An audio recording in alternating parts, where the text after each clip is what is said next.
Hello, Arizona Cardinals faithful. Welcome into the Reboot podcast. We have Blake and Marcos who are here to talk about your Arizona Cardinals. And this is kind of an interesting time of year, Marcos. This is Pro Bowl season, which is not the season most NFL fans really care that much about. I mean, it's going to be fun for seeing some players be able to kind of like the likes of the Arizona Cardinals with their own Budda Baker, be able to see him put some of his talents on display. But this is the lull between Super Bowl week and the end of the playoffs. Obviously, it's a little different than the results we expected, Marcos. You have the Detroit Lions get eliminated by the San Francisco 49ers, your division rival. And on the other side, it's not anything different than the past few years. It's the Kansas City Chiefs with Patrick Mahomes, Travis Kelce. And yeah, I was going to say that some people have joked that the addition of Taylor Swift cannot be overstated, but this is more, I think, just recognizing a dynasty in play, potentially. Marcos, as a Cardinals fan, how do you feel heading into the Super Bowl, and what do you think about some of the results that we have seen, where it's just a repeat of the 2019 season and the 2020 Super Bowl? I feel like I'm not really that excited for the Super Bowl because I've already seen it before. Obviously, this is different players and different, well, not too many different players, especially on both sides. The difference is Brock Purdy instead of having Jimmy Garoppolo as a quarterback. So we'll see how that plays out on that end. But I think it's kind of safe to say that the Chiefs are the new New England Patriots, where everybody was kind of wanting to see two different like Yep. teams up there to have the parity going. And now it's like, well, the Chiefs somehow always seem to make it there. And the opposite team, I mean, you can kind of tell like during mid-season who the Super Bowl favorites were, but it's tragic that like the Lions were that close. They were there to be able to knock off the 49ers. They had it going, and unfortunately because of the aggressiveness of Dan Campbell, that kind of, shot them in the foot, and it ended up like screwing up their chances. But hey, they at least got to keep Ben Johnson as an offensive coordinator for another year. No, I think that's one of the areas that obviously is great news for Lions fans. It is something that's also very interesting where it's talking about as far as for who is rooting for who in the Super Bowl. One of the things I think that we can talk about with all of this is at least the aggressiveness, because, like you mentioned, Jonathan Gannon is a aggressive coach. We talked about it on our last podcast. He was more aggressive than a Dan Campbell. Dan Campbell, of course, is being not roasted necessarily, but negatively viewed after the two decisions instead of actually just attempting a long field goal. He went for it twice, and the Cardinals lost by, I should say, the Lions lost, not the Cardinals, excuse me, lost in a way similar to the Cardinals by 6 points. I think back to some of these Cliff Kingsbury games where there were similar decisions that were made. As far as it comes to this, I think that there's a mix of issues on this, Marcos, because some of the plays on fourth down were a bit weird. Like they didn't hand it off to David Montgomery. And on the other side, the fact of the matter is that there was no guarantee that the kicker makes that field goal. Like I even think, at least with the Cardinals at the end of the game, instead of going for it on fourth down, at least with some time left, they chose to kick the ball with Matt Prater. And you can see at least how that decision ended up not being a chip shot field goal like how we thought it was going to be. It's not a guarantee. And of course, the fumble and other stuff played through, but it does seem like that there's a balance in between being aggressive as a coach and recognizing you can't give up points sometimes when you have the opportunity to get points in an easier way. I think it's going to be interesting to see how Jonathan Gannon will actually continue with his aggressiveness, where it could backfire similar to Dan Campbell, or is he going to change over time and see if he can have some better types of decisions that may not cost him a trip to the Super Bowl like it did the Lions?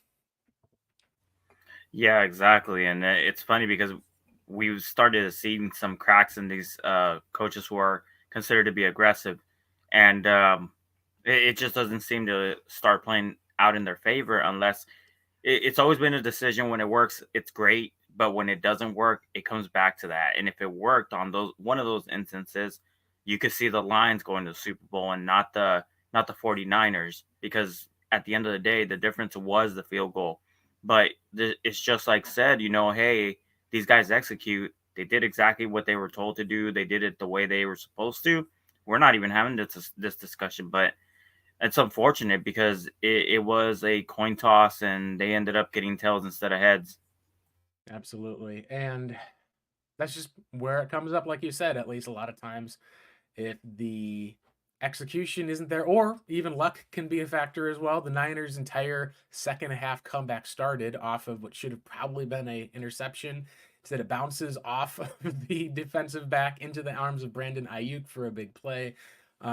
It's one of those places where it feels very much like the Brock Purdy experience. He's local kid. A lot of people love him. There's people I think who honestly are rooting for him in the Super Bowl because maybe they're Cardinals fans, but were looking for a hometown kid. Others I know who are people that are saying, I am completely rooting for the Chiefs.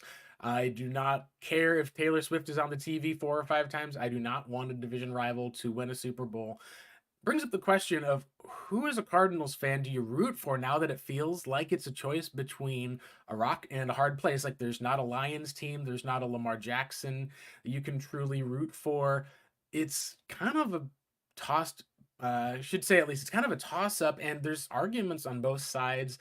I really, as a Cardinals fan, feel like if I could pick an outcome, it would probably be, hey, let's have Brock Purdy play lights out in the Super Bowl, but not win the game, and then ensure that he gets paid a sizable contract by the 49ers to the point where maybe it ends up being one of those places where people look at him in a couple of years and say, yeah, there was a lot of talent on the team, and maybe he hasn't lived up to being like the next Mahomes or the next Josh Allen or even maybe a Jalen Hurts type. But on the other side of it, can you really root for the Chiefs to then actually win another Super Bowl? Marcos, this is really tough. Do you even have a rooting interest in the game? Or are you just going to be here hoping for some fun commercials and a fun show at the end of the day with some of the best players in the NFL balling out? I'm gonna be rooting for the Chiefs. I'm gonna come out and say that right now, only because of Patrick Mahomes and Travis Kelsey. I really like those two players individually, and I really like those two players I mean, I'm a Kelsey fan. I remember a few like years ago, like when I started listening to I think the New Heights podcast, and they have some pretty interesting conversations right there.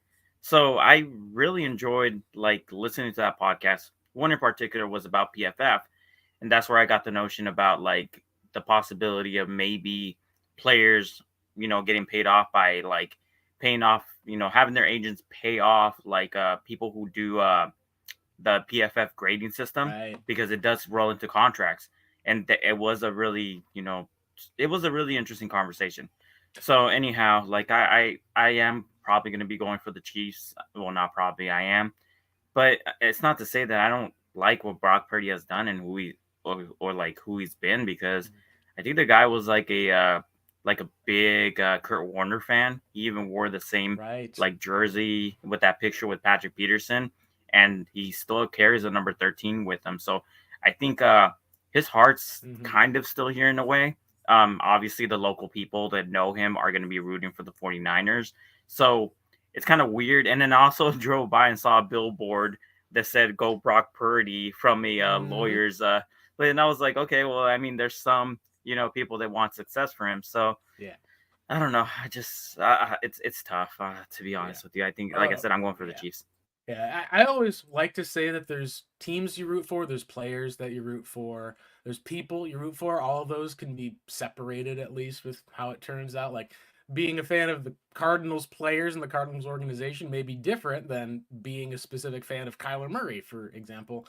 And speaking of Kyler, that was kind of my comparison was like if the Cardinals had gotten to the Super Bowl here instead, Kyler Murray's starting and he went to high school obviously in Dallas, Texas, and you'd be assuming, okay, well, like the Cowboys are a team that loses on the way to the Super Bowl. My comparison was always, if I'm like at that high school, I would rather put up a billboard that says like "Go Kyler" and like brag about my own students. Like every parent wants to brag about their kid when their kid does awesome. And with it being some people, there's connections. Like we don't know how much of it was people who knew the family members. I know actually a couple people who like knew Brock Purdy directly. He's right up the road from me at Perry High School. There was people who actually like it said that they talked with him or went through like experiences buying a jacuzzi from his parents.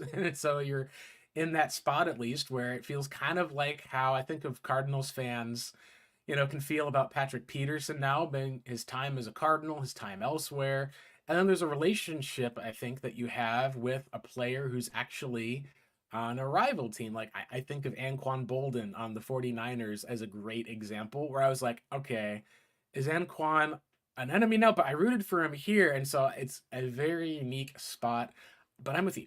I'm picking the Chiefs and I'm rooting for the Chiefs to be able to win this game. I am feeling like that the best case scenario for the Arizona Cardinals would be to see if you could still have that kind of, hey, Niners haven't been able to get that Super Bowl ring yet, which would be very fun. The off-season conversation, I think, if the Chiefs do end up winning, is going to be a lot of centered around Mahomes versus Brady. That's one of the areas. Can he catch him? What does this even look like to have this kind of new age superstar quarterback who is kind of a threat to win the big game every year, almost no matter who it seems like he has around him on offense? That's one of the spots that we can have. The other thing about that we can talk is NFC West coaching is officially finalized. So one NFC West coach going to the Super Bowl, another one bringing in a new coach. The Rams were also a playoff team. It's a lot in this division, Marcos. It's one of the best in the NFL. The Seattle Seahawks bring in Mike Macdonald as their new head coach, and he is very opposite of the likes of one Pete Carroll, who's 72. He's almost half his age at 37 years old. And I know we've had some of the guys, at least from the Seattle Overload podcast, at least on before. I've been on their podcast, at least giving some insight. And the biggest thing I think that I can take away from seeing it is this probably was the best hire that the Seahawks could make. They get younger, they get a guy with a scheme that's very different from Pete Carroll's kind of win and grin, gritty approach. And we saw last year that defense was terrible up against the run. And it'll be interesting to see how much of a culture guy Mike Macdonald is, because it's kind of like how the Cardinals, you went from a culture guy in Bruce Arians all those years ago, and then maybe you kind of look at it as maybe it's a little closer to how they went with Cliff, where like there's a new age guy. He spent time in college, obviously. Marcos, I feel like at least under that with the hire, I would have probably preferred a retread like Dan Campbell, who's succeeded but also failed before, versus the risk of the Seahawks maybe finding their next Jonathan Gannon for whoever knows how long. Yeah, Mike McDonald is it's just insane how he got that defense going and whatnot, and the schemes that he employed with the Baltimore Ravens. Not a lot of that's going to be able to translate because of the fact that Ravens defensive line, they had, not only did they have some stalwarts, but they had players that knew how to do things fundamentally in that side, and they have a lot of young talent with the Seattle Seahawks, and they need some sort of somebody to be able to point them in the direction that they needed to go to be able to start developing themselves better. So they have something to build with there. So when I heard that he was coming over to the NFC West, I said to myself, all right, well, if he brings over his scheme, I know for a fact not all of it's going to translate right away, because a lot of it does have to do with players, especially like players on the Baltimore Ravens, like the linebacking core and Kyle Hamilton, and they also have Marlon Humphrey, and I mean, Jesus Christ, Matabuke, just having himself the Yeah. monster game that he did. Like those players did do the impact and have they helped that scheme go where it needed to go. And the scheme that he's going to implement there, I'm assuming he's going to take head coaching responsibilities, and then I believe he took his assistant with him, and he's going to have him be the play caller, which just Mm-hmm. means he's just going to run the same scheme. Yep. So we're gonna see that in the NFC West. It's I don't know how it's gonna turn out, but I believe it's gonna be better than what they have running right now with Seattle. So we're gonna most likely see a better defense, with the exception of some things that need to be changed around because certain players can't do certain things in his scheme. No, I agree. It's one of those areas of that I'll also say from a Cardinals focus. Cardinals were probably one of the best offensive performances against the Ravens defense this season for one way or another. Some of it was that they were able to see some rushing totals from their starting quarterback at the time in Joshua Dobbs, but I think some of it also may have been the effort level in some cases of Ravens, knowing that this is a Cardinals team that is going up against a Super Bowl contender. Didn't make the Super Bowl, but still had been probably unarguably the best team in the NFL during the season.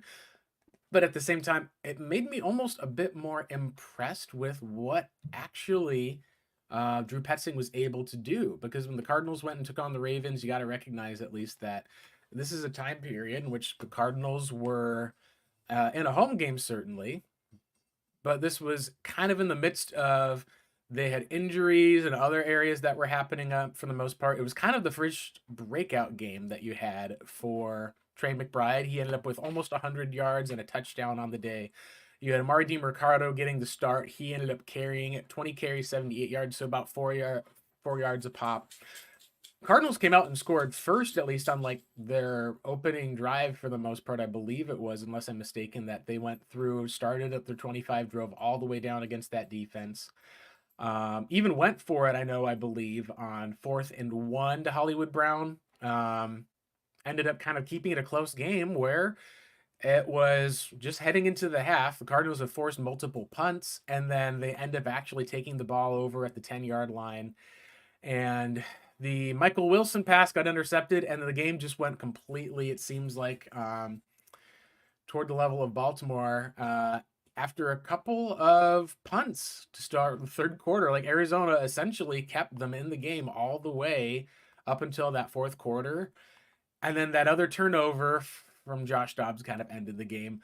But then you look also how the game ended, and the Cardinals ended up scoring 2 touchdowns and a field goal and get to do the onside kick at the end of the game to be able to actually have a chance to win against the Ravens, the team that shouldn't have been in. And this backs up some of what we can talk about with what people have said. There was an article in The Athletic. Mike Sando went and talked to some executives, and they said the Cardinals were maybe the best 4-win team that they have ever seen. And that kind of matches what we saw on the tape. Like, this is a team that was competing all the way up to the fourth quarter with the Ravens, a team that was having to make do with Josh Dobbs that almost stole a win in week 1 of the season, a team that by the end of the season was just able to run the ball on anyone. And really, it came down to Matt Prater missing a couple of field goals, to the Cardinals not going 4-4 with Kyler Murray. And I think that if you're a Cardinals fan, not to basically be discouraged by the Mike McDonald hiring, but to recognize that I don't know if you have to root for your opponent to be bad at the same time while rooting for your team to be good. You hope that like good football makes more good football. Like iron, I think they can say you can sharpen other iron. At the same time, Marcos, I do kind of hope that we don't see one of the teams in the Seattle Seahawks continue to have the success that they did under Pete Carroll, just because it becomes annoying after a while. And we got to experience that last game of the season. Pete Carroll magically somehow gets a win against the Cardinals at home against all odds. I really hope for the most part that we'll be able to at least see Arizona bounce back. And, it's like all the best to the Seahawks, but we're probably going to still be rooting against them and against the hire for quite a while at least. And yeah, I don't know if I have any more feelings on the subject. Any thoughts that you have on your end, just as we wrap up looking at the rest of the division, start to shift into some film study?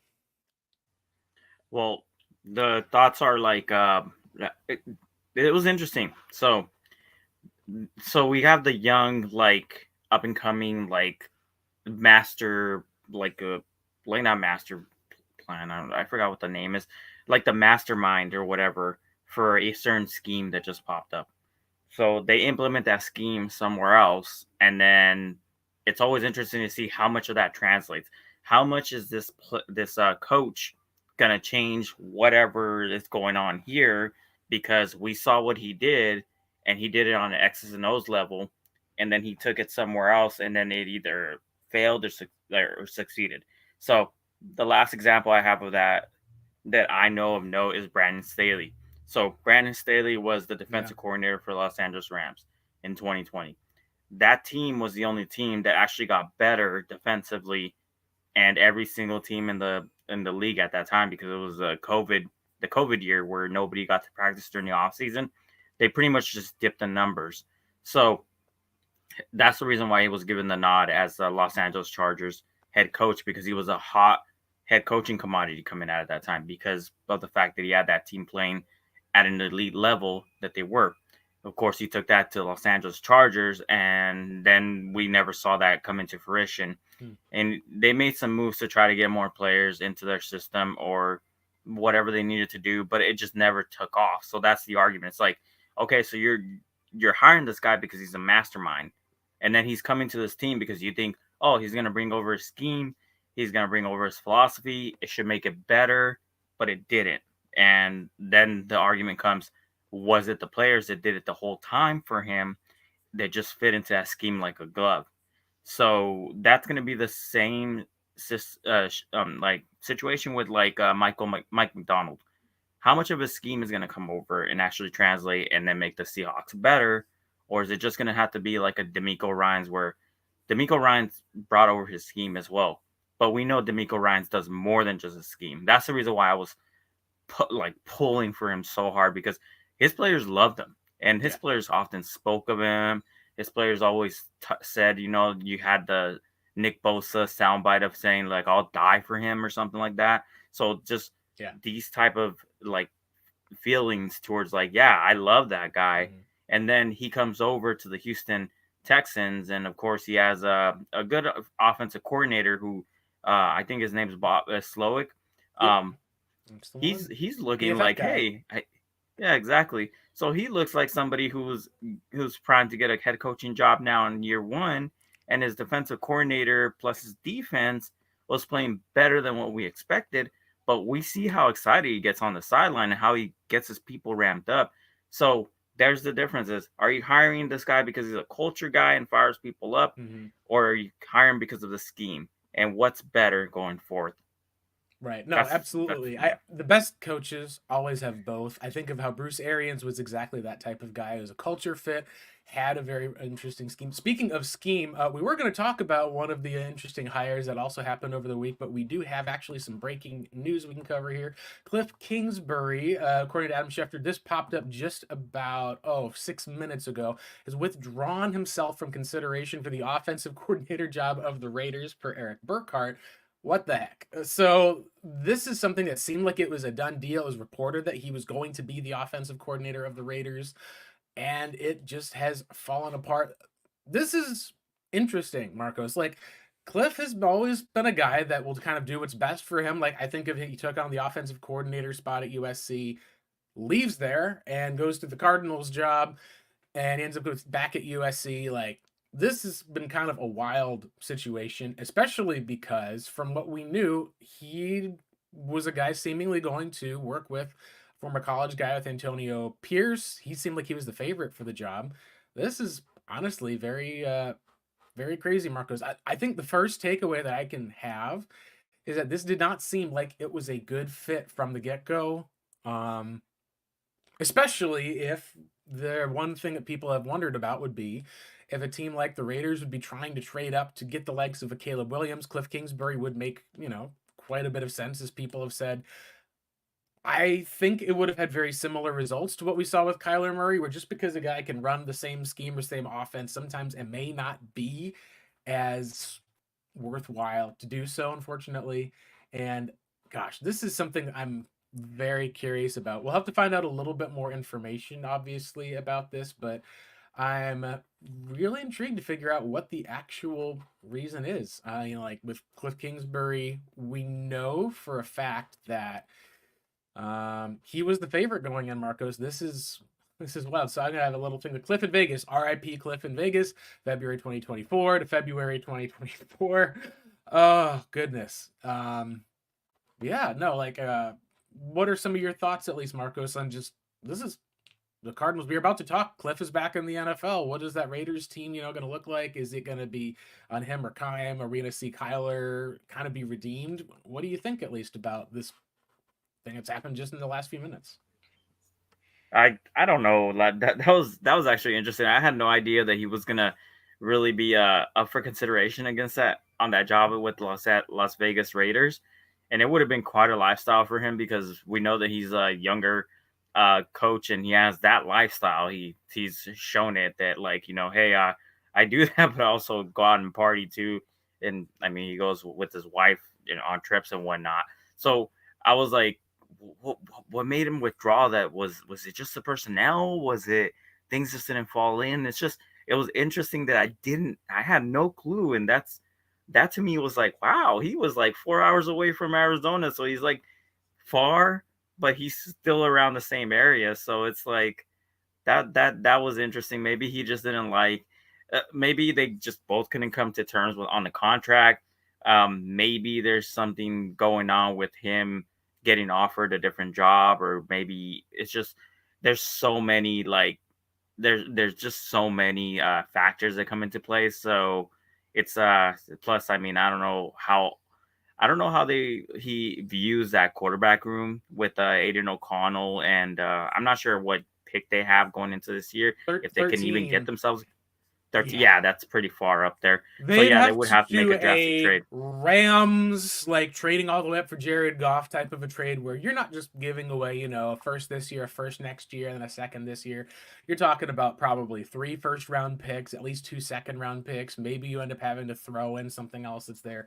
I've seen some Bears fans wanted Max Crosby to be a part of the trade. It's unreasonable also, I think, at least the more that we're seeing what's happening with Chicago. It does feel like most insiders. We'll talk about some of this at the end, I think, with some draft talk, but it's definitely a weird place. I think the one thing that's possible, at least, and like on the offensive side this year, the Raiders were letting go of one offensive system for the most part, and then the guy who took over was basically I think it was Bo Hardigree. Maybe he just gets the interim tag removed. He took over at least after they had fired Mick Lombardi, and then of course Josh Daniels, which is kind of running that Patriots Earhart Perkins system that they've run for forever. They cleaned house. They then actually kept the coach, which is good, and then the actual coach that they hired is the coach the players wanted. And then we looked at everything else they put in besides just that coach. He's like, we're bringing over a retread who kind of had a tough time drafting picks and players in Tom Telesco over from the Chargers, which most people felt like Tom Telesco needed to be fired. They brought him over. They also are bringing in at least, Cliff Kingsbury, other guys like Marvin Lewis as an assistant head coach. You feel good about Patrick Graham as the defensive coordinator there. You feel good about Rob Ryan on that side. But it does, like you said, feel bizarre that Cliff Kingsbury would essentially get back in the NFL and leave again. I mean, he took the year off, and then he comes back and he's like about 4 hours away. And I've heard that like Las Vegas is a really really good like football town, not because of the fact that there's such hardcore like Raiders fans, but because they sell out their stadium constantly because so many fans travel to Las Vegas, have fun at the strip, and then go watch their football team play like, the Cardinals did when they played over in Las Vegas. My sister went with her husband and they travel with the team. I mean, they go to like an away game once a year. So that was their away game, and it's just perfect for like, hey, you guys can come have fun and then go watch your team and then go have some more fun afterwards. So I just picture that lifestyle with Cliff Kingsbury just going over there and like maybe he thought to himself, aside from the fact that they couldn't make the trade happen, because if Cliff Kingsbury was going to be the offensive coordinator, there would have been strong consideration to move into that spot. But it's just it's just I still can't like process that, like thinking to myself, wow, that was like he was really Whew. in consideration, but hey, he's not anymore. So Yeah. it's like let's wonder what happened. So weird because I agree with you. I don't know if it should have been in consideration to begin with. I wasn't impressed with what I saw with last year's offense from him with Caleb Williams. I was watching and like I've pointed this out sometimes. I think we even talked about some of this last week, which was it felt like it was a different scheme being run. The play calls felt like they put a lot more on Caleb having to run around and make plays, and it felt a lot like the 2022 Cardinals, except of course instead of Kyler being hurt throughout a lot of that, they did have some weapons, and they did at least have, a decent quarterback play. They just were very similar to that terrible offense. And gosh, this is interesting. One thing I think that also stands out is we had assumed that the Cardinals were going to get offense, I should say, offsetting dollars back from Cliff Kingsbury, because how it works as far as NFL contracts, they're fully guaranteed for that time period. If a coach gets signed by a different team, then some of the money that you're paying them gets picked up by that team. Essentially, it keeps it where you guys are not double dipping, is what that means.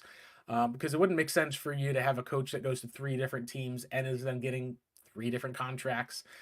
Cardinals is probably still going to be paying Cliff Kingsbury if he ends up going back into college. We'll see what happens next for him. It's hard for me to think that we don't have any sort of change. He may just end up sticking around as the offensive coordinator. I think we've got, at least right now, an update from Vic Tafur, I believe, who's actually the one of these beat writers for the Las Vegas Raiders, said that the deal had not been signed. Both sides thought it was a formality. The Raiders felt Kingsbury was the most creative of those interviewed and were excited, and this is what it felt like. That was kind of their guy. He has withdrawn his name, doesn't want the job, which is one of those very interesting cases. Like, can you imagine if the Jets and the Cardinals like, Cliff, please come for us, and he goes, nah, I'm good. Like, that's very much what we're seeing. I think that there's got to be some other plan at place here for Eric Burkhart, or maybe this ends up being a change of heart where Cliff Kingsbury is just, maybe he doesn't coach for a little while, Marcos. This is wild. Any other last thoughts before we kind of move from this breaking news back to kind of our biggest topics we want to get to today with some of our film study has been?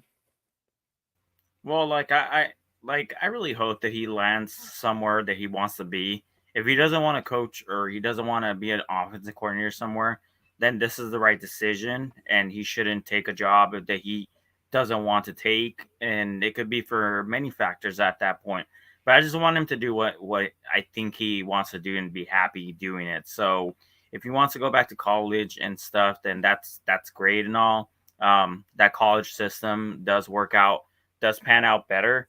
But if he doesn't want to be an offensive coordinator here in the NFL, I mean, for what everybody wants to say about Cliff Kingsbury, there are some really bad offensive coordinators out there, and at the very least, like, he would be seen as an upgrade for a lot of offensive schemes. I'm talking about I mean, freaking Canales or Matt Canada, and Steelers, Pittsburgh, who people were just trying to push out.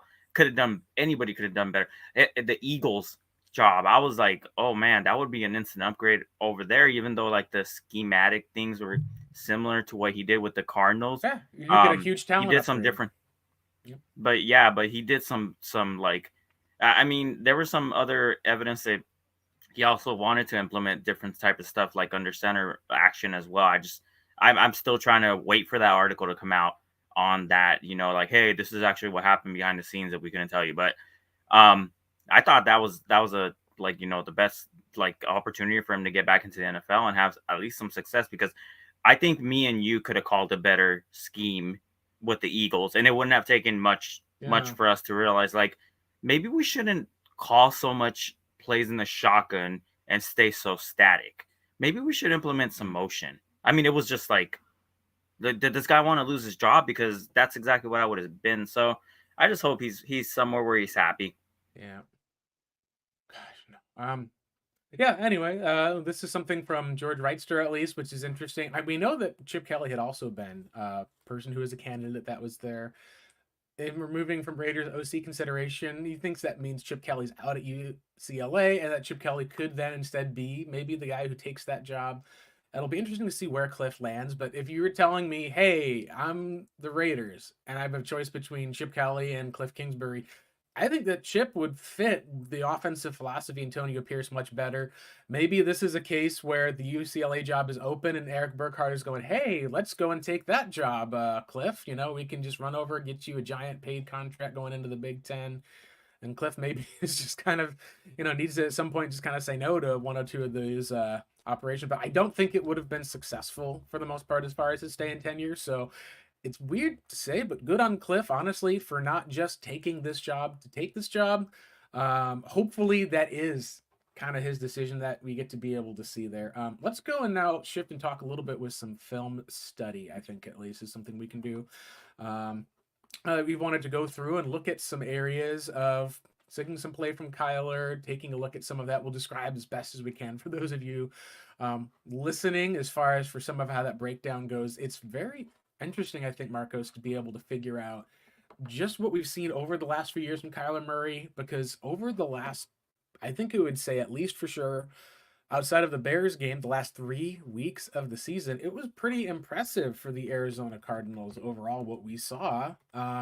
I think that very few people are going to feel a negative about Cardinals move. I should say it's probably, I think, the last 5 to 6 weeks or so, because they did at least still beat the Steelers. The Bears was the one down game, but what do you think as far as when it comes to the likes of Kyler Murray?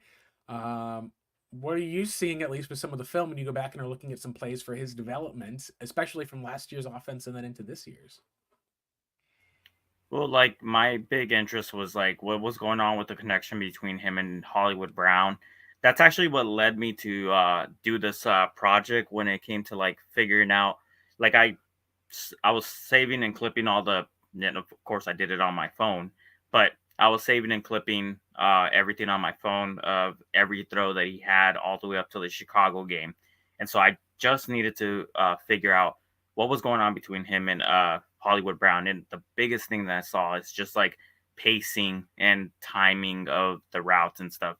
Hollywood's used to being able to get off the line of scrimmage and do it with full speed and a full head of steam. Kyler Murray, like, it was kind of weird because he either had to compensate and try to overthrow, or he just threw it the same way he would always throw it. And he was so used to being able to make those throws, like with AJ Green and with DeAndre Hopkins. Like those guys are veterans. Those guys were used to being able to like look for the ball, turn around, and like find it or at least track the ball as they're running upfield. Not like, hey, I'm running upfield, and then when I get to my spot, I'm turning around to look for the ball. And Mm-hmm. that's what I saw with Hollywood Brown. Like he was expecting the ball to be thrown in a certain direction, so he took off, or maybe he just wasn't even expecting the ball at all. So like I think I got I did a share screen. I didn't upload it this time because like I Alrighty, didn't have to ready? upload Let me on know here. when. Let me know when you want me to share. I think we're ready All right, to go ahead. go. All right. Mm-hmm. All right, can you see it? For All those right. there, we've got a Texans game that we're looking at least with Kyler. This is going to be at Texans Stadium from, I believe, earlier this year, correct? Mm-hmm. Yep. This is this is game 11, I believe. So this is what kind of sparked that interest in knowing what was going on. So here's Hollywood in the slot right here. I don't know if you can see the arrow and stuff. I think you should be able to see it in this Yep. format. And he's gonna run like a post route, and or I believe it's gonna be a corner route. And Kyler On the Murray post. is gonna do this off of this like funky shotgun look where his running back's going to run towards a boundary. He's going to fake the handoff, and he's going to have to speed up the throw because the edge is going to be compromised and whatnot. But he kind of still has the ability to get the ball down there because of how he throws it. So he gives it like as much power as he can. And then Hollywood doesn't, like, he runs his route, and then when the ball's about to land on the ground, he goes ahead and turns around for it, looking for it right there, and Mm-hmm. he doesn't have enough time to adjust for it. So that was my thing about him. It's like I don't think he's used to being able to turn around and look for balls thrown his Yeah. direction until he gets to the top of his route, which is where, hey, like you could say, well, that wasn't a good throw by Kyler Murray. Kyler Murray had to rush the throw here. So Yep. obviously he had to step into that pocket and try to load up on that foot. And I mean, you could say maybe he was interfered with, but still, the whole point is it was around Hollywood Brown's vicinity, and instead of turning around to look for it, he just kind of like turns around at this point and it's already too late. I mean, he's gonna argue maybe that like he got interfered with. I don't know what you see in that look, but I Mm-hmm. don't see anybody that can like Yeah. track the ball good enough to be able to like look for it and be like, hey, this ball I'm turning around. Like he should be turning around the logo. Around the Yeah. logo, he No. should already Agreed. be turned around right Yeah. there. Yep. And he just seems to be coming kind of back to the ball. Like you said, I think part of it was the pressure on the throw. And this is an interesting pressure package too, because it does, like you said, the play action fake at least. Kyler then kind of tries to run the pocket. The guy keeps the edge. I don't know if he gets a hand on the ball necessarily, but it feels like this is one of those cases where the Texans played the bootleg well, but they still, Kyler got a chance to get the throw off, and Hollywood is just not really expecting it, looking back or tracking the ball.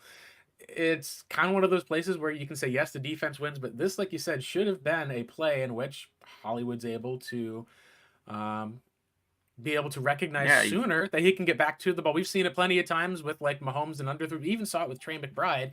He would have an early anticipation and would be able to come back to the ball to be able to kind of bail his quarterback out. And it feels almost like Hollywood needed everything to be perfect to kind of get that connection on this play. yeah, we saw it with Hollywood Wilson. I was gonna say with Michael Wilson. Jesus, Hollywood Wilson, Michael Wilson with the speed of Hollywood. Imagine that. Ooh, That'd be the perfect wide receiver. I know, yeah, Marvin Harrison Jr. type, at least, maybe in that case. So, anyway. pretty much. But yeah, but he gets that he's unimpeded on this release right here. Like he takes the inside release. He's not even touched on this. So yeah, he's used to that speed, and like that's the reason why when I heard on a certain video that was made about Kyler Murray, like that's Hollywood Brown's game is mostly just speed. And then there was the obviously at the very end, I don't know if that's gonna load very well, but there was another ball that was thrown on, I think it was on a fourth down throw, where same thing, same issue. Hollywood isn't looking for the ball. It doesn't get called for pass interference because I believe the corner also came back to look for the ball, and actually we got a little bit of completion. Let's see what happens here real quick, because I do remember this completion, and this is actually a connection they did have. So let's see what is done right. I think timing plays a big part in this one. So same thing, speed release, stops at the top of his route, turns around and looks for the ball, catches it with his hands. That's beautiful right there. That's what I mean when I talk about like chemistry. Like he hits the top of his route, he comes and looks for the ball, throws it right over the defender that's about to bat the ball down. So that's beautiful. Quick dig at least is one of those plays. That's one of those bread and butter plays, like you said, of football. But the timing is crucial to that play because the quarterback has to throw it as the receiver's out of his break, if not before, and the receiver has to be able to come back in a means where he's able to come back, use his hands to hit the ball, ensure that completion that's going to be there. Take a look at that beauty again. Yeah, I was going to say, I do think that that's one of the, and this is another like easy bread and butter play. They're playing a zone coverage. They're obviously Dortch. He settles down at least in the zone and does not stop running. Like that's one of those things that is super awesome to see. Yeah, he just pretty much just turns it upfield, and I mean that's why like I can't say enough about this guy. He makes like something out of nothing. This is just supposed to be a quick stick route for like a 6-yard gain, but he pretty much just acts like he's a punt returner in this situation, and he just takes it like another 20, 31 yards and whatnot. It's just it's beautiful. That's why I had to stop to watch that again, because I remember that play now, and it was a beauty. It was a beauty seeing him bounce off these tackles. But it'll be at the end of this drive. This is the crucial drive, like where they pretty much back-to-back blitz Kyler Murray. Kyler Murray has to get rid of the ball. And on one of those throws, he was targeting his buddy Hollywood Brown, who was running towards the boundary. And then, like that's when I made that remark about him. Like he's not even looking for the ball. He does not look for the ball. It's an essential thing to a wide receiver to be a person who tracks the ball in the air and knows where to catch it. I mean, I know that it's not just about that. It's about the hands. Hey, does he have good enough hands to catch this ball? Yeah, he does. But part of his job as a wide receiver as well is to bail his quarterback out in situations, because your quarterback can't always throw the prettiest balls or has the time to throw those pretty balls. So you need your job as a wide receiver to come back to it when he's throwing it underthrown. I mean, just like you mentioned, Trey McBride, he was double covered on that throw. He came back to the ball, caught it, and it was a big, big completion for us in that game against the Atlanta Falcons. And I mean, we don't have that completion. We're not even down to like their 10-yard line. So that's how I knew the chemistry and the connection between him and Kyler Murray was going to be almost like it was just going to be beautiful, and seeing that from the very beginning. So let's see if this is the drive then or this is the down right here. Yep, this is the down. This is what I'm talking about. So I Yeah. don't know what you see here, but from what I see, he's running it to the outside. Let's pay attention to when he turns his head towards the Kyler Murray. He turns his head towards Kyler Murray right there. He just keeps running like that. He keeps running towards the boundary deeper than he should be. So I don't know what he's looking at here. I don't know if he should be slowing down in that situation, in that instance. And of course, the corner comes in, makes the play, bats the ball away, and the Mhm. game's over right there. What do you see in this play? I see it as a blitz pressure, where also on this play, one of the things that I've noticed is, and this is something you can at least probably see, is um, this is a really good pressure where on the gotta have it type of a down, they're able to at least get that picked up. Trey McBride, at least while you could say that he maybe doesn't quite get the block in there, there was earlier blocks where Carter O'Donnell had not gotten some guys picked up. They pick him up here. This is one of those plays, I think at least, where like when you're saying there's a combination of one, the blitz, he has to get rid of the ball early. The throw isn't as accurate as a result. But the thing I like to put it and think about at least is who are you throwing to is a big part of it here. Like the throw almost hits Hollywood like where he needs to be, but he's not necessarily playing through the contact in the ball. Maybe there, some people have wondered, is that just a good play by the defender? The answer is yeah. Like the defender doesn't interfere with Hollywood, kind of gets in his way, the throw is a little bit up, and he just is able to swat it down.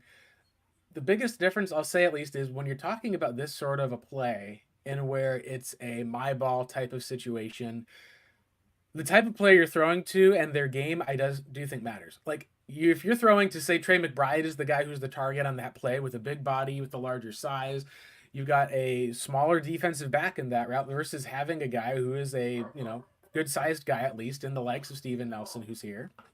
I believe is making the play, and you can hear my dog in the background barking there. He's Yeah, probably you're complaining fine. about the with The Hollywood. throw or Yeah, the I was gonna say at least he throws that ball with such great touch where it's not directly on a line that it may need to be, which gives the guy time to catch up. But he does put it in the place where the receiver can make a play on the ball. With all the factors in here considered, I think the biggest difference I'd have is if that was Larry Fitzgerald like back in his heyday. That's probably Mhm. the guy who ends up getting that catch there. Any other thoughts, at least in that part of the play there for you, Marcos? Well, just like I mentioned, the pacing is what I've been paying attention to. So I'm looking at how he does the speed release like he always does. If he's untouched, that's what Hollywood's always going to be.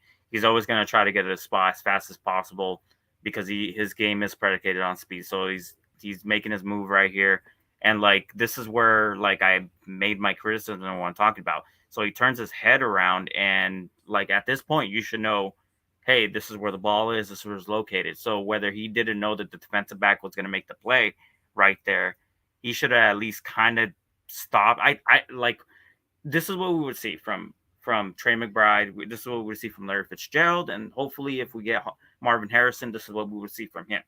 At this point, they're stopping. They're stopping their momentum the entire way. Like they're full stop. They're trying to get their hands set, trying to jump straight up to try to high point that ball just so they can make sure they can secure it at this point. He Yeah, just kind of keeps running and has his hands like down to his backwards. waist. Yeah, Exactly. So he has his hands down to those waist.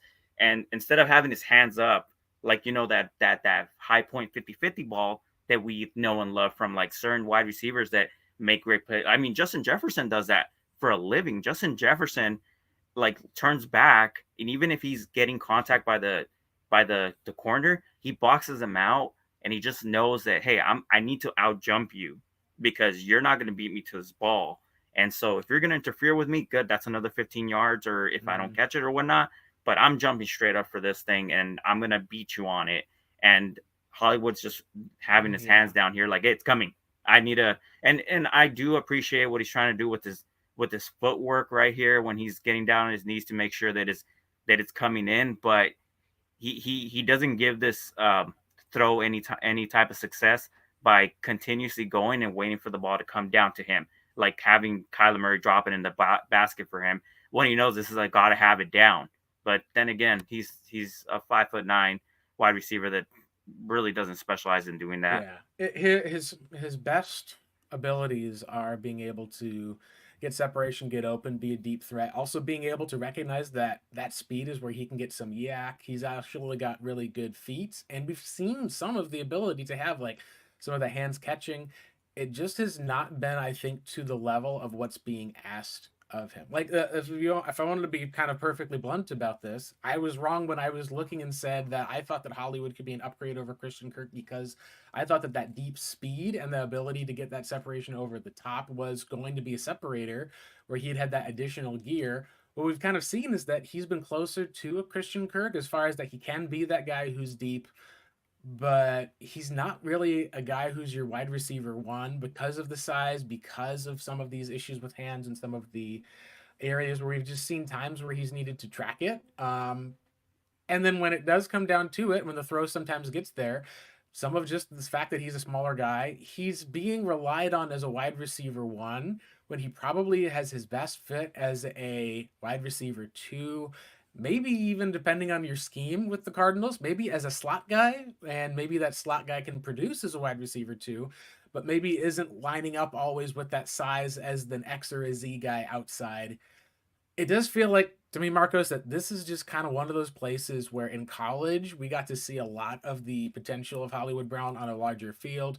In the NFL, it feels like that we've seen enough for him to be a good player. But if you're going to even say that the Cardinals are going to bring him back on a 1 year deal for, say, $8 to $12 million, with some of the injuries suffered this year, with some of the other areas, I almost feel like I would prefer to see if I could just take some value in the other part of the draft, be able to see if I could get another one of those guys who could kind of take up some of his skill set at a lower cost and have them under contract for quite a bit longer. I don't know as far as for where you are, but I think that the more that we've dug into seeing some of this Hollywood Brown, Kyler Murray connection, despite the fact that we only got to see it for one game, and it was a pretty decent game against the Chargers with DeAndre Hopkins, I think that the more that we can watch, the less it feels like I would like to bring Hollywood Brown back, and the more it'll be interesting to watch Kyler's connection with how some of the other guys are used. Because I kind of agree with you that if you're gonna be looking to move on from Hollywood, it's because you want a guy who's going to have a much different type of skill set. Yeah, absolutely, and stuff. And this is a reason why I bring up this situation with Hollywood Brown about like me, just not so much wanting to bring him back. So it's because it's pushing down the snaps from the individual we're seeing on the screen right now, who Kyler Murray seems to have a good connection with, and that's Greg Dortch. So Greg Dortch, he doesn't have the fastest speed, but that's okay because he doesn't have to be the fastest person on the field. He knows where to run, what pace to run at, and he just has that connection. He turns around to look for the ball. I've actually seen him do some crazy things for his size, like being able to like pretty much box out corners who are probably taller than him, or just use his body in a physical way. I haven't even seen Rondale Moore use his body like Greg Dortch, because Yeah. Greg Dortch understands, like he plays like a bigger receiver than he really is. It's just uncanny. It's just kind of weird. Right here on this throw, I like this completion. Of course, I looked at it and after when I saw who got, oh no, actually, he Yeah. didn't No, get that's wide open. He just bumped into a corner, but no. he was He got separation there. That is a really good job of getting separation there by Dortch. yeah, and then it was on schedule. It was on time. Like he knew where he was going with the ball. He has that touch. You see that touch where he just kind of like Kyler Murray throws it, like he doesn't try to crank it. He just throws it with just enough velocity to be able to drop it in the bucket. And there's Yeah. four defenders around him. So that was a really good play design right here. That's the reason why I've been rewinding it over and over and over again. Anyway, look what we have here. I rewind even further back, and then we Yeah. see another Greg Dortch completion. So do we want to bring Hollywood Brown back so that Greg Dortch Mm. can essentially be the guy because just by default they're gonna treat it that way. They're gonna be like, well, Hollywood Brown's the higher drafted prospect. He's the bigger name. Obviously, I think, and this might be controversial, but I think part of the reason why he even went so high up in consideration was because he's a relative of Antonio Brown. Antonio Brown was not the Antonio Brown that we knew now when he was coming out of college. I mean, when the draft was going on, he was still and then look at that. That's a beauty right there. Look at that connection right there. But when he was coming out of the draft at that time, Antonio Brown wasn't the Antonio Brown that we know now. So maybe people were thinking, well, Antonio Brown was a great route runner. He wasn't the fastest guy, but his cousin over here, he's a Mm. really fast he's a really fast person. So Yeah. he's having a really great year in Oklahoma, and he's bombs away for all day. Let's go ahead and see if we can make this guy into a top prospect. Well, the Ravens traded him away because they probably knew they saw enough of him to be able to say, okay, he's good in our system, but he's not going to be great. So if we can get a first round pick, which is exactly what they got themselves, then hey, kudos to them. They were able to draft I believe they were able to draft Tyler Lindebaum with that pick. Correct me if I'm wrong about that. And oh my Yep. God, has that trade turned Yeah. out to be Pro great Bowl for center them? this year at least, but I all pro matters more than Pro Bowl, but you still have to be good enough of a level of play to make a Pro Bowl. Usually that's going to be at least considered a successful pick versus a bust. Maybe sometimes it's not long-term success, but again, this is a league in which some guys will boom, some guys will bust. I know that other people, at least who are better at the draft than I am, have had some of these think it was going to be like other hot, maybe not hot takes necessarily, but Daniel Jeremiah was a guy who thought Hollywood Brown was the one receiver in that class who was essentially worth a first round grade. This is the 2019 NFL class.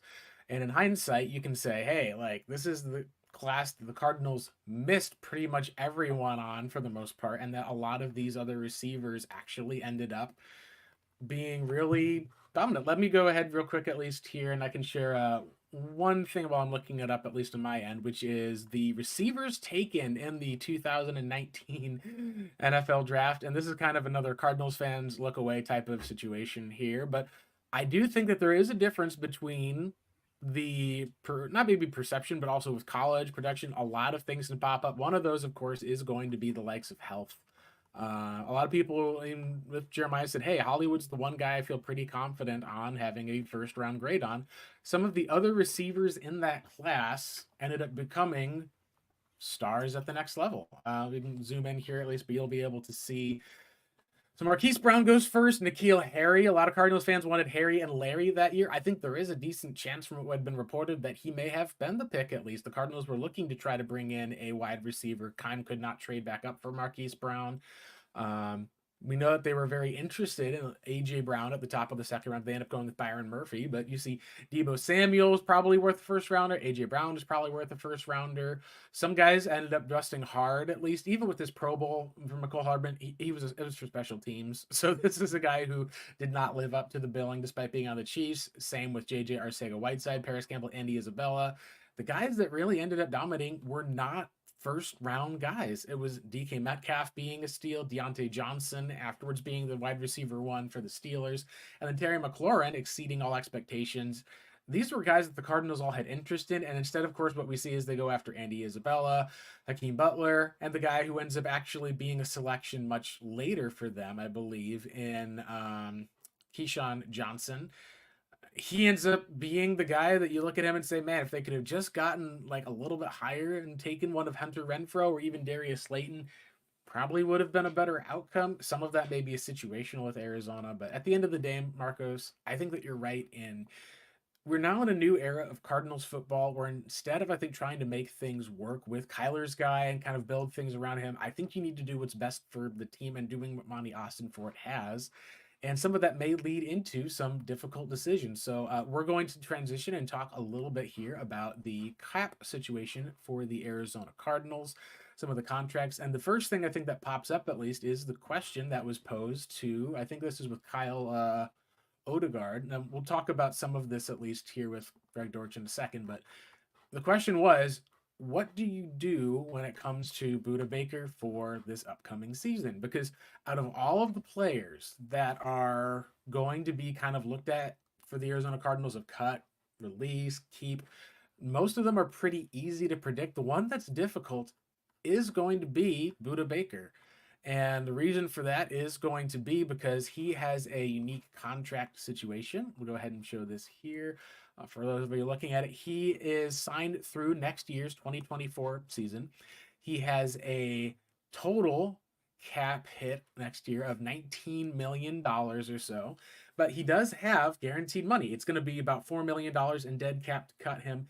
He did get a new kind of maybe extension slash the way that they converted some of his base salary into guaranteed money for Arizona because the way that contracts work in the NFL is you don't always have guarantees for if you're going to leave. Sometimes there's injury guarantees if you get hurt. Other times you're basically looking to say, hey, I'm on a 1 year deal. And if I get hurt and my career ends, I don't have any money for next year. This is something I want to make sure. If he's wanted a new deal, threatened to be able to leave. And Marcos, this is a place where you've got $14 million that you're paying him. It's about $4 million. So you're not going to cut him, nor would you, I think, cut like your team captain and spiritual leader. But this is the last year of his deal. He's a free agent next year. If you're going to be looking at least at how much he's going to be making on the open market, you're probably talking about anywhere between 14 on the low side to 17 on the high side. And this is a Cardinals team that does not have a lot of talent in the front seven right now for the most part. And so the question is, do we extend Budda Baker, keep him around for the most part? He's going to be, I believe, 29 after the 2024 season. So it's not like he's an age 31, 32 guy. Or do you look at potentially saying, hey, if we're looking at a team that needs a safety and we can trade him to get something back, clear up some of that cap, you would be able to actually have quite a bit, at least, of savings if you're able to trade him. You would only have 3.9 million in dead cap and you'd save $15 million. So this kind of brings about a weird spot because this would almost be like back in the day of us saying, hey, like, should the Cardinals trade a Larry Fitzgerald for a lot of times versus should they keep him and keep paying one of those guys who has like been a great lifetime Cardinal for you? What are some of your thoughts, at least, as we kind of get into some of these cap contract situations for the Cardinals heading into 2024?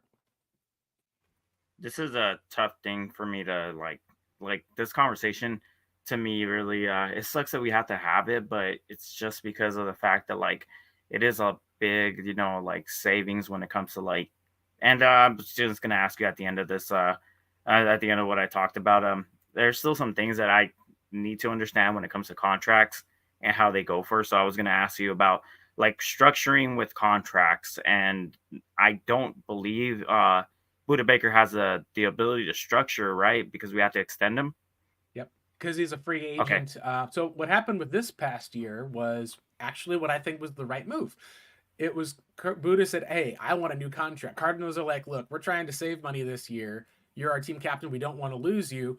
From what I had heard, the Cardinals set an absurdly high trade cost for Buddha to tell teams, "Hey, don't even reach out because we don't want to lose him," which I think was the right move. You were building a culture with Jonathan Gannon. If you trade away a Buda Baker like that just to save some dollars, it's not a great way to do it.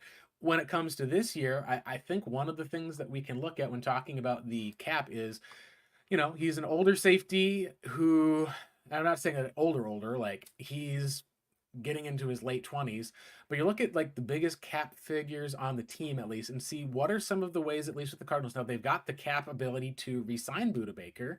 You kind of are wondering at least how much of the Cardinals here with a Budda Baker, where you've got essentially about, this is 19 million cap figure and 12 million, so you're talking about $31 million wrapped up in two safeties. You've got no defensive linemen that you're able to really look at for the most part. You've got a total amount of cap space here of 41 million. Now, if you're talking about some other changes that may be able to take place with this, like the one that I can think of immediately would be, we're probably going to be moving on from the legs of DJ Humphries. So you're probably going to be releasing him. That will end up saving you probably about $9 million or so. With his injury, it's probably going to be a little different. If you do decide to trade Budda Baker, let's say that we end up having it with a draft pick. So let's say that we end up with I'm just going to go ahead and pick a team that I think would be competing or would have the ability to take it on, needs to probably do some items, has plenty of draft picks. One that I think would make quite a bit of sense here in this regard would be, let's say that he ends up going to a team like I was going to say the Tennessee Titans would be one because they are probably trying to make a comeback. They just traded away their safety in Kevin Byard, who's over in his 30s. Let's go ahead and say that they actually are getting. Actually, I think it's you can add different players or other spots. I think it's more of a draft pick is what we're looking for here. Let's say that they end up trading him away. You take a look at what they end up having as far as what their total salary cap hit. You, between those two moves, just gained probably about $20 million in cap room. You can now sign probably two players for what you just did with the likes of Budda Baker. And you're going to also get back a draft pick. Maybe you spend that draft pick and bring in another safety. Maybe you look at and say, hey, we know what some of the play we got from last year is. you're going to need to be able to up some on the defensive line.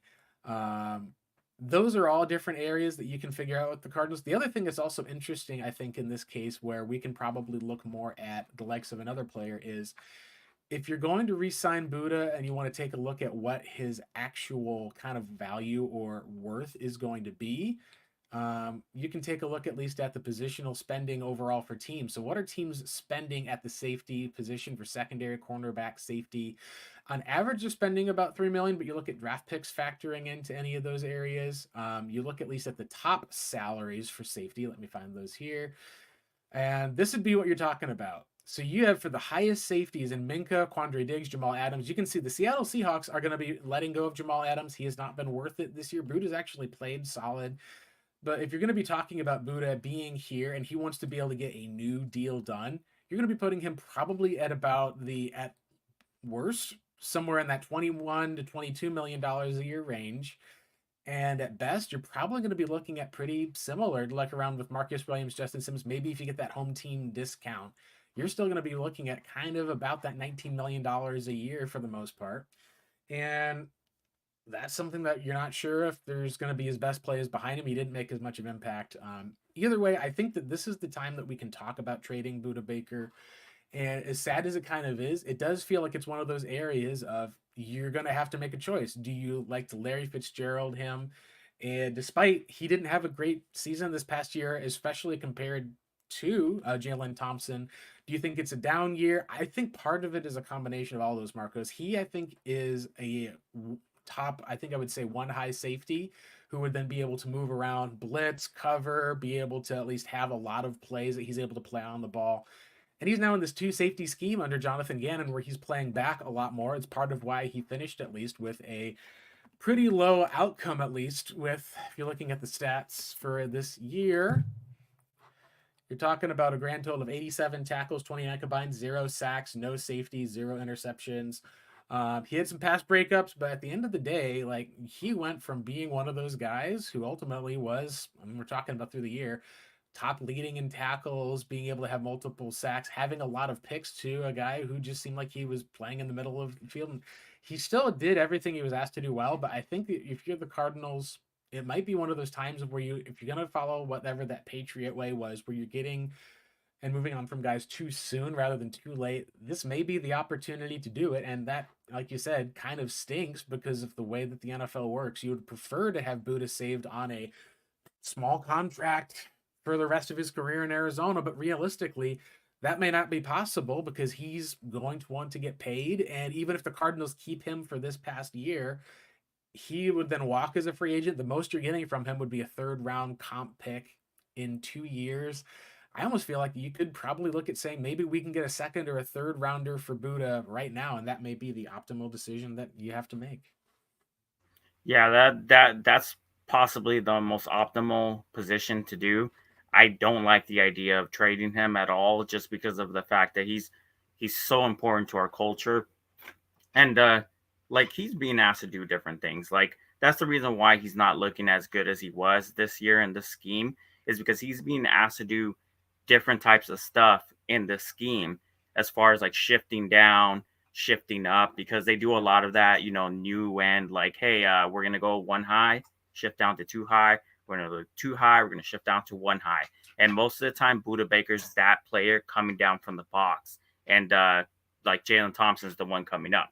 So a lot of the times, like I've mentioned, he's coming down to the box because he's so good against the run. And he's so good at being able to take positions, as in like, hey, he's going to go ahead and guard your tight end. Yeah, sorry, that's my mom. He's going to come down to guard your tight end. He's going to come down to, play in the box and then fill in for another linebacker who has to go out to the flat and whatnot. So he's been changing what he does for this year. And then 3 years ago, when Vance Joseph took over, he changed what he was doing as well, because they were going away from this one high safety look to now these two high looks and whatnot. So he changed, he adapted, but I hate to say it, but Vance Joseph got the best out of him, which is the reason why last year he went ahead and put that tweet out about, or the word was he wanted him to take the head coaching job. And I understand why, because Vance Joseph knew how to actually use Budda Baker in an impact way. Yeah. He knew Oh yeah. when to blitz him. He knew when to have him come. He made him freelance. See, the type of stuff I wanted him to do with Isaiah Simmons, he didn't do. Yeah. He did it with Budda Baker because Budda Baker he's good. He's really good at being able to do that, and he was able to maximize that. Now with Jonathan Gannon, he's being asked to do like more coverage type of stuff and coming down to fill in gaps and whatnot in the run 100%. fit, where Jalen Thompson's now taking more of a slot and he's more involved in tackles. That's the reason why Jalen Thompson has more tackles. But I am gonna have to say Jalen had the better year out of the two. But yeah, it Yeah. just stinks to have this conversation about Yeah. Budda Baker. Yeah, like this is one of this. I moved this one to over the cap at least, which in some cases can be a little cleaner to look at multiple places. If you're gonna extend or renegotiate with Budda Baker, you could save $10 million for this year. You end up saving obviously probably about $16 million if you trade him, get a draft pick back. DJ Humphries is likely to end up being cut for the most part. And then the other one that's most interesting is James Conner, is the last one we'll talk about here today before we do a little bit at least of looking at the what we're probably going to see. I think that with James Conner, what we've seen is there's a lot of pros at least. The only con is his contract breakdown. He is a free agent after this year. The question, of course, at least, is not if you're going to move on or trade or do anything with James Conner, because you're probably in a good spot with him as a running back where he's not going to get a top of the market deal because of just the running back market is so depressed right now that like Saquon Barkley is getting franchise tagged out there. James Conner ends up signing a deal. That was one that a lot of Cardinals fans had questioned. I actually liked the move. I just felt like they needed to get his replacement in tow. Kind of like with Zach Ertz and with the likes of Trey McBride. They probably paid 1 year too many for Zach Ertz, but that's just sometimes what goes. James Conner is going to essentially have an $8 million cap hit. It was $3 million in dead cap if you wanted to cut him. This is what we were talking about going into the end of the year. It would be essentially a pre-June 1st release. You'd save about 5.4 million. You'd have a dead cap of 3. Obviously, this is completely off the table in my opinion. It's not going to benefit you as much to be able to save that 5 million, I think, so much as having James Conner running the ball for you. The question I think ultimately is, are you going to look at extending with James Conner? If you do, you could end up essentially having $3 million in cap savings. It's still obviously going to have that cap number of 8 million because he's got that money that's coming to him this year. It'd be more of, instead of you paying $8 million, you probably would say, hey, we can pay $5 million, push that $3 million back into his kind of what we've at least been able to see with it. And I think that at the end of the day with this, Marcos, I don't think you do anything with the likes of James Conner.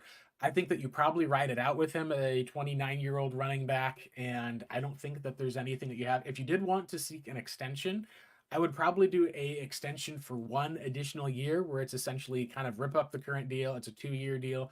You add some of the guaranteed money. That would be probably, I think, if there's anything to do to reward James Conner, but it's also accepting the reality that running backs, at least like he got his contract, he's run well on that contract. Running backs also can hit the wall very fast. We saw with David Johnson, the Cardinals went from, this is one of the guys who's the face of our team that we're able to sell alongside Larry Fitzgerald, to, hey, we've traded him to the Texans and the Texans have to take on his salary because he's just not playing to that level anymore. I think that we're in a spot where I would probably say that you probably keep James Conner. And there's not that many other Cardinals players, at least, that I feel like you need to go through as far as extending. You've got Will Hernandez under contract. You've already signed Matt Prater. Hjalti Froholt, you already have as I believe, exclusive rights free agent who's able to be signed through next year. He's going to have, I believe, a cap number with no guaranteed salary of 3.7. I think you probably roll with him for at least another year. A lot of these other guys are also getting near the 30-year-old area. Kelvin Beachum is probably not going to end up giving you as much because you take on 1.5 million in dead money if you end up, or I should say, 1 million in dead money, 1.5 if you save him. And then the rest of the Cardinals players are like guys that you're very small, 1.6, not a whole lot as far as money goes. So at the end of the day, Kyler, you probably don't want to negotiate anything with his contract, at least until next year as well, as far as what that picks up. So what that really is going to kind of mean is that you're probably going to end up with about 50 or so million dollars in cap space. You'll probably take $10 million of that out for your draft class. You'll probably be able to look at, if you're going to with Budda Baker and you do end up trading him, You end up with about $65 million in cap space to start signing defensive linemen, signing other guys. There's also one other player that I think will get signed, and that would be Greg Dortch. He is an exclusive rights free agent. What that means essentially is the Cardinals can be able to re-sign that. There's also tenders that they have. Like I think 1 year at least, the Cardinals actually tendered their kicker to a second round, meaning, hey, if you want to sign this guy, you got to give us a second round pick first. Being exclusive rights means that nobody else can get to him with the Cardinals, so you could just roll with that for 2024.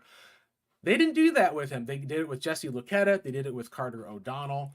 But Greg Dortch, by not tendering him, when it's like saying, hey, like we could have you just for 1 year at a cheap rate, them not taking it makes me think he's going to get a multi-year deal from the Arizona Cardinals, which would give him a bump in pay. I hope And I so. think that could be honestly the case because the biggest fear I've had for Dortch is as a smaller guy, just be getting healthy to this spot where you can make this sort of generational money, as people call it. It would be one of those places that I think could be a culture changer for the Cardinals to be able to actually say, hey, he plays like a guy who's a undrafted free agent. The first round, second round guys like Rondale and Hollywood, George plays like he's having to kind of like earn every dollar that's spent out there because he kind of is. That's just the situation that guys who are undrafted are in the NFL. And I think that if the Cardinals do go and reward him with a multi-year deal, it will show you go on the field, you play well, we will get you taken care of. That's a part of the culture I think the Cardinals have needed to have. And in some cases, maybe they've had to pay guys a bit more to stick around. This would be one of those moves I would be in complete favor of if that's something they can do as a fan. Yeah, me too. That's like that gives that not only does that bring joy to my heart because Greg Dortch has earned it, but it's Let's hope it just it happens. makes so much sense. Yeah, because you saw the connection. It seems like Kyler Murray is more comfortable throwing to Dortch than he is throwing to Hollywood Brown. So why not just keep that thing going? Why not just have him be the third option? Give him like as many snaps as you can on the offense. He's a willing blocker. He's a punt returner, so he brings value in the special teams game and whatnot. He plays bigger. He has a chip on his shoulder for multiple reasons, but those people are the ones that work the hardest. Those people Yeah. are the ones that are out there studying their butts off and then making sure they make the right move and make the right cut. Because at any time of the day, Greg Dortch can get cut, let go by the Cardinals because you're just an unrestricted free agent. I mean, not a free agent. You're an undrafted free agent. Yeah. So Yeah. you're a dime a dozen, apparently. But he's showing that, like, no, I'm not. You guys, I'm going to play well enough for you guys to pay attention to me because somebody's going to be watching film. Some scout's going to be watching film, thinking to themselves, oh boy, the Cardinals are underutilizing Greg Dortch. If we can get that guy in our system, we can get him as that Mm-hmm. little slot receiver that can make the route like he can run the routes like efficiently and whatnot. This guy could be somebody that like can fly under the radar. So kudos to you, Dortch. I'm really going We for you to really, get that fingers contract. crossed. Let's hope he gets that deal. Let's wrap up with one final thing, at least here. I know we actually went a bit over. Didn't get a chance to talk about the Senior Bowl. We'll talk a bit more about that next week as far as stock up and stock down. But just looking at least at the kind of current state of areas, there's been a lot more talk from insiders at the Senior Bowl. It's more likely than not that a quarterback is going at number one, and most of what people are saying is that it's not going to be traded. Maybe there's opportunity or some kind of an offer you can't refuse. People talked about the Raiders looking to potentially trade up for Caleb Williams. People talked about Broncos having interest.